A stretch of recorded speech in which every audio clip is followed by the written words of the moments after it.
Buenas noches, nosotros les vamos a hablar sobre la campaña para una buena ortografía.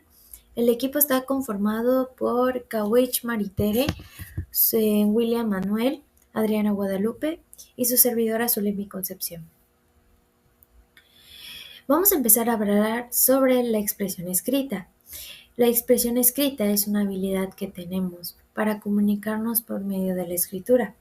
Esto consiste en poner nuestras ideas, pensamientos, sentimientos o en palabras escritas usando bien la ortografía y la gramática, para que el mensaje sea claro y fácil de entender. Como siguiente punto, yo les voy a hablar sobre los aspectos básicos de los medios escritos. Primero empezaremos con las correcciones. Las correcciones las podemos modificar. Bueno, podemos modificar el texto todas las veces que queramos sin que se note. La comunicación definida es el mensaje que nos recibe, que no se reciba al instante. Puede pasar tiempo que lo escribimos y lo leemos. Comunicación duradera es lo que escribimos y queda guardado. Esto nos puede quedar como pruebas o también como registros. Poco uso del código no verbales. Esto se refiere que solo se transmite lo que está escrito, con muy pocos elementos visuales, como el orden del texto o el tipo de papel. Sin interacción directa, esto se refiere a que mientras escribimos no sabemos cómo puede reaccionar el lector. Otro punto, yo les voy a hablar sobre los elementos de la comunicación.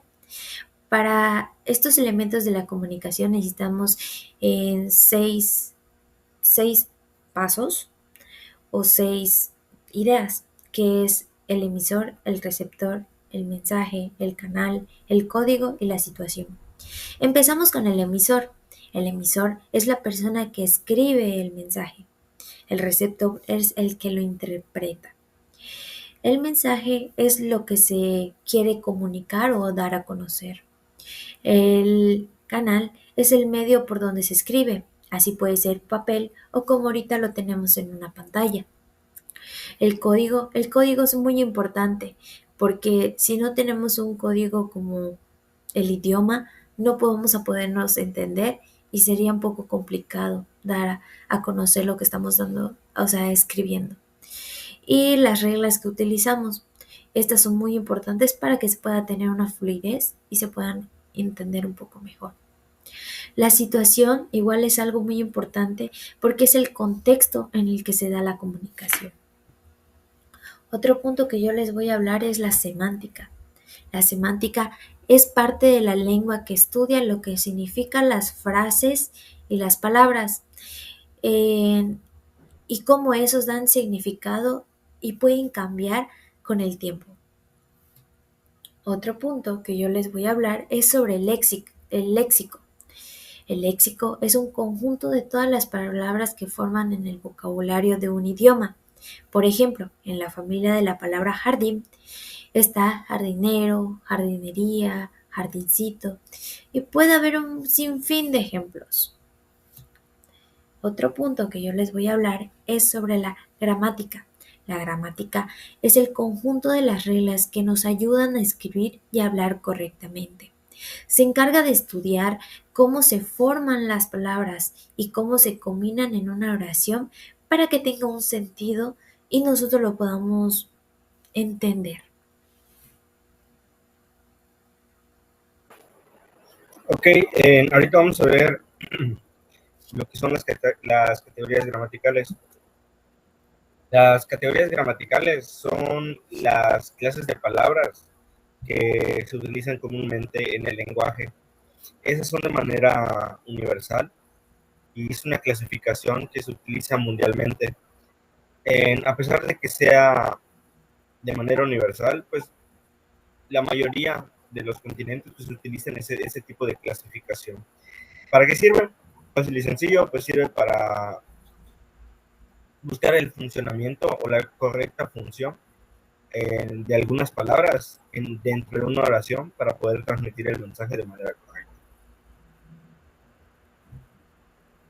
Dentro de las clasificaciones que tiene esta categoría, están los pronombres, que los pronombres sustituyen al sustantivo en la oración, ¿ok? Aquí podemos ver 6 diferentes secciones de los pronombres. Están los pronombres interrogativos, que se utilizan las palabras como qué, cuánto, cuál, y estas están acentuadas con la intención de interrogar dentro de la oración, ¿no? Luego están los demostrativos, que este demostrativo se divide en 3 partes: en cercano, en mediana distancia y lejanía. Esto sirve para que nosotros, al momento de expresarnos, la palabra que utilicemos nos demuestre si el objeto o la persona está cerca, está a mitad de camino o está lejos dentro de la oración, ¿okay? Luego están los posesivos. Los posesivos es cuando una oración tiene un poseedor o varios poseedores. En este caso, si fuera un poseedor, sería la palabra mía o tuyo. Y si fueran varios, sería nuestro y nuestras. Luego están los pronombres indefinidos, que esas son palabras que también se utilizan dentro de la oración. Y dentro de los indefinidos están las palabras como algunas, pocos, unas, ninguno, alguien, otras y bastantes. Luego están los numerales, que estos numerales, vaya la redundancia, se enfocan más en los números o el conteo de ciertas cosas. Y se pueden utilizar de 2 maneras: los cardinales, que son el 1, 2, 3, 4 y 5, o los ordinales, que es cuando nos expresamos de primera, segunda, tercera, cuarta y quinta. Y tenemos los personales, que ya son palabras específicamente hacia los pronombres personales, directamente hacia la persona, como yo, tú, usted, él, ella, y siempre estas van a llevar la acentuación correspondiente. También de las categorías gramaticales se encuentran 3 partes importantes: los adjetivos, los sustantivos y los verbos. Los adjetivos acompañan al sustantivo para calificarlo. Básicamente le da un toque especial, entre comillas, a lo que se quiere transmitir dentro de la oración. Y también como que le va a resaltar ciertas cualidades. Por ejemplo, cuando nos expresamos de alguien que es alto o bajo, pues la palabra alta o bajo viene siendo el adjetivo. O si queremos expresar, no sé, de dónde viene la persona, pues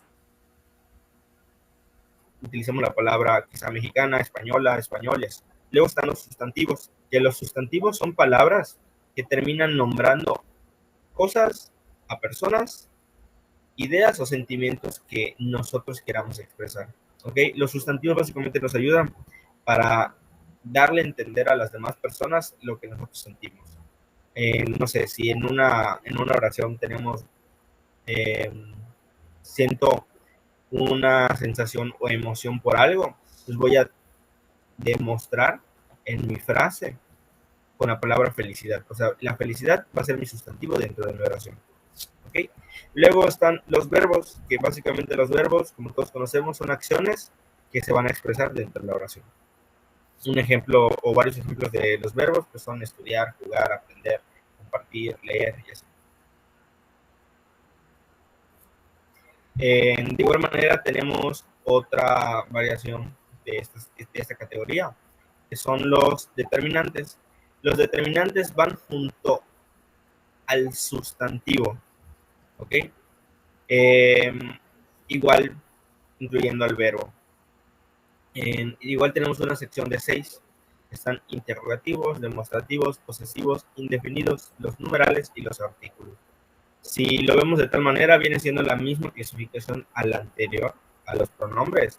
Y lo único que va a cambiar es en el último. En los pronombres era en los personales y aquí son los artículos. ¿Cuál es la diferencia de uno al otro? Que los personales básicamente se enfocan hacia una persona directamente, ¿no? Y en los artículos es casi las mismas palabras, no acentuadas, pero porque no se está expresando hacia una persona, sino hacia una cosa. Básicamente es la misma clasificación, Los demostrativos están divididos en tres: en cercanía, en media distancia y lejanía. Los posesivos, igual, con un poseedor o dos o varios poseedores. Y los numerales, pues, tienen también su respectiva división: los cardinales y los ordinales.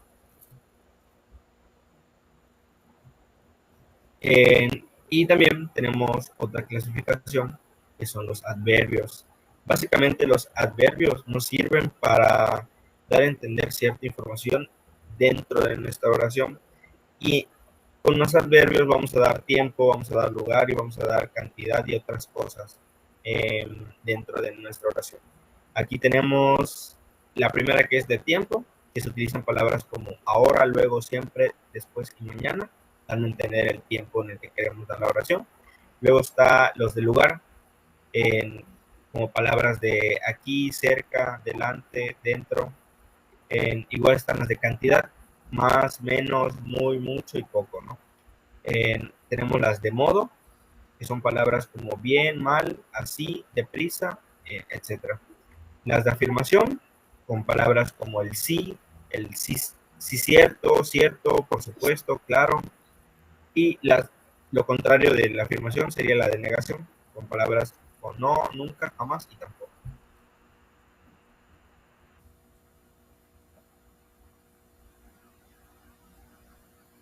Por otro punto, serían las reglas y signos de puntuación.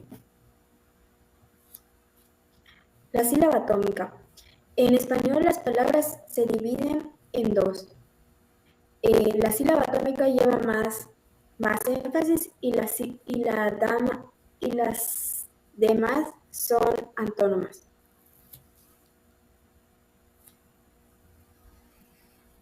La sobresdrújula. La sobresdrújula siempre lleva acento para que suene más fuerte. El ejemplo sería gánatela o llévatela. Por otro lado, sería también la monosílaba. No es tilde, pero no lleva y es, un ejemplo de ella sería piel o sol. En cambio, las oraciones interrogativas y exclamativas, las palabras como cuál o cómo llevan a marcar la tilde con su función.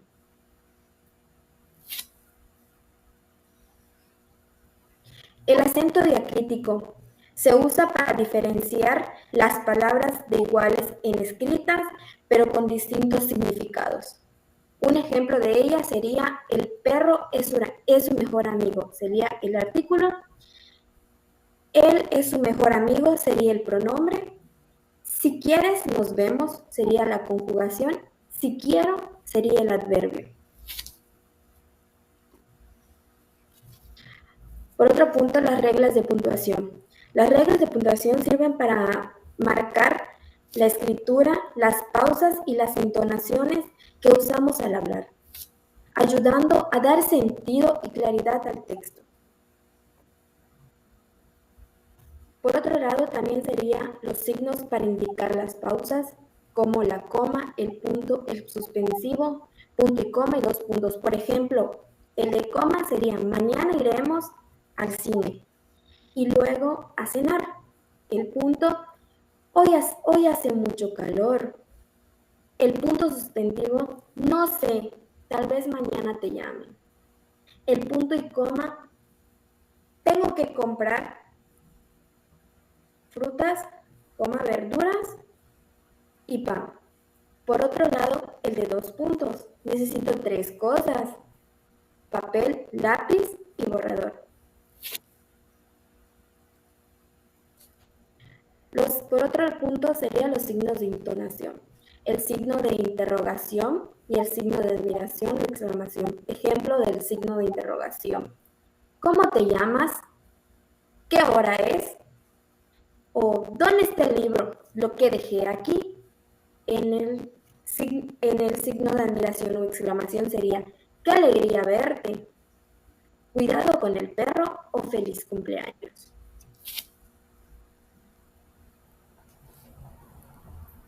De ahí pasamos a lo que son los signos auxiliares. Estos se utilizan en los párrafos, lo podemos encontrar en libros, en en algún texto que se ha publicado por parte de una noticia o algo. Por ejemplo, son los paréntesis curvos, el paréntesis recto o corchete, las comillas dobles latinas, también son conocidas como españolas, el apóstrofo, guión, asteriscos, diéresis, diagonal o barra, las llaves o el párrafo.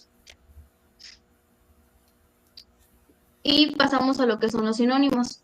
Los sinónimos son palabras que tienen el mismo significado o significados muy similares.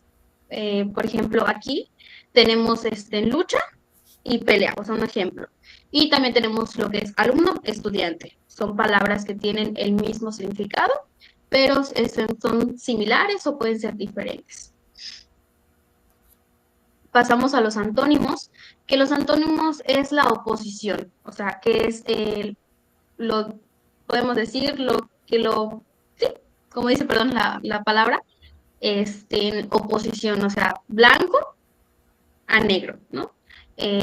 Podemos decir bondad a maldad, o sea, son palabras que tienen significados opuestos. Y luego pasamos a lo que son homónimos. Son palabras que se escriben o pronuncian igual, pero tienen significados diferentes. Por ejemplo, banco de una institución financiera o banco de un asiento. Igual tenemos lo que son los tecnicismos.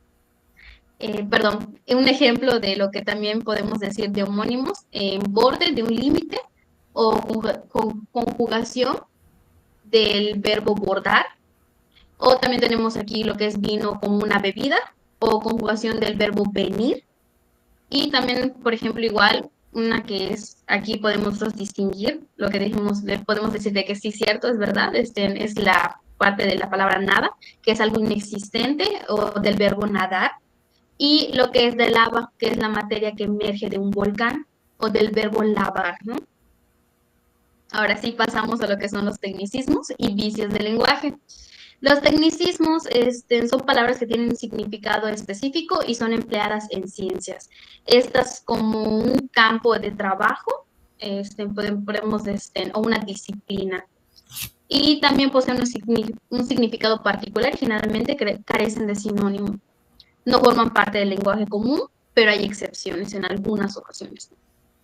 Y aquí, pues, como comentaba, que el tecnicismo viene más de un campo de trabajo. Por ejemplo, en medicina podemos decir la endoscopía, el absceso patológico, bulimia, lo que son enfermedades, a veces materiales que utilizan los mismos médicos o en clínicas en el área de medicina, son más técnicos. Es algo que se va a utilizar siempre, así como en economía, que son activos, pasivos, índices de precios, macroeconomía, en marketing podemos decir un producto, una estrategia, distribución, nicho de mercado, pues entre otros, ¿no? Igual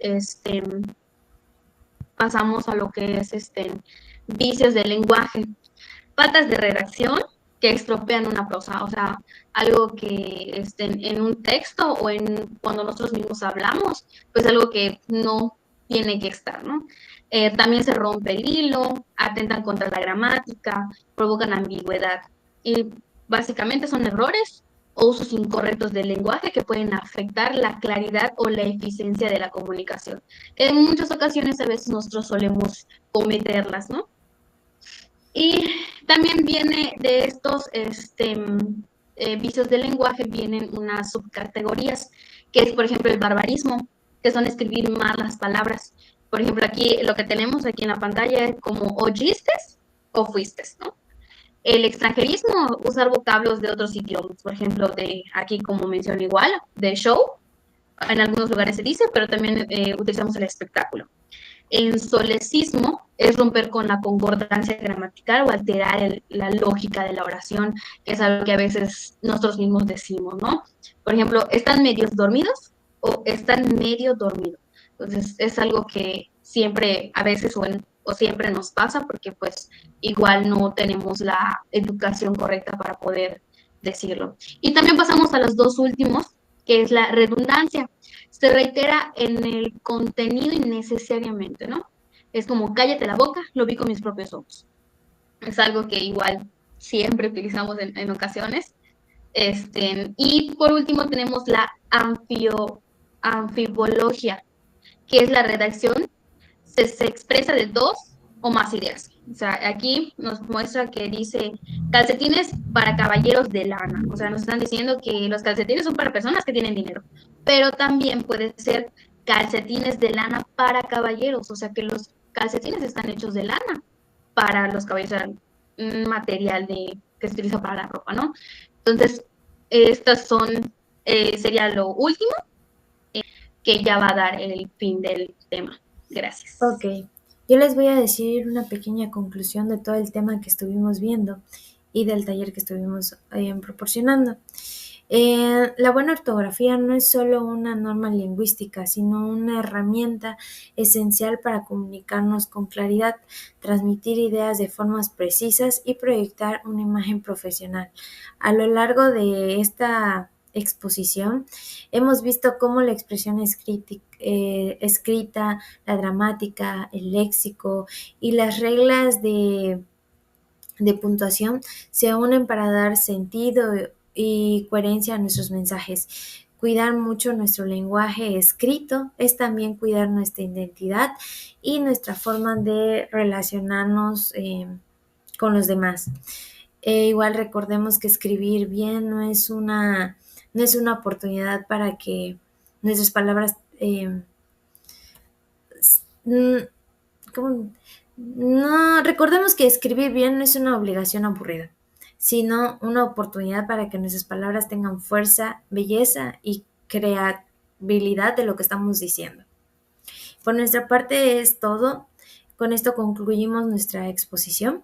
Espero que sea de su agrado. Les agradecemos mucho su atención. Muchísimas gracias y que pasen unas buenas noches.